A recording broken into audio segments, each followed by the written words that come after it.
Ketua Umum Partai Kebangkitan Bangsa Abdul Muhaimin Iskandar batal membuka acara Musabaqah Tilawatil Quran atau MTQ di Tanah Laut, Kalimantan Selatan.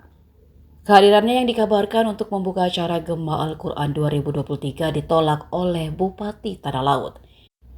Informasi yang beredar menyebut jika Bupati Tanah Laut mendapat intimidasi agar menolak Cak Imin membuka dan memberikan sambutan. Wakil Ketua Umum PKB Jazilul Fawait dalam keterangannya di Jakarta menjelaskan saat itu Cak Imin sudah berada di lokasi acara, namun batal dan membuat Cak Imin langsung kembali ke Jakarta. Kesimpang siuran informasi pun berhembus. Dilansir dari Banjarmasin Post, Bupati Tanah Laut mengatakan jika kapasitas Cak Imin tidak lagi tepat untuk membuka kegiatan tersebut.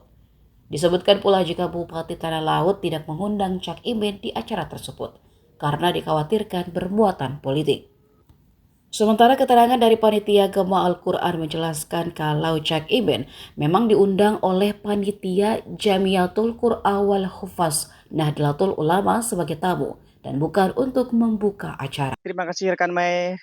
Dapat saya informasikan bahwa hari ini, sore ini pada pukul 15 waktu Indonesia Tengah berlangsung acara Gema Al-Quran 2023 yang dilaksanakan oleh Pemkab Tanah Laut yang dipadukan dengan MTQ Nasional ke-9 dan MTQ Internasional ketiga yang dilaksanakan oleh JKHNU dipadukan dan direncanakan awalnya akan dibuka oleh Caimin dalam kapasitas sebagai wakil ketua DPR RI.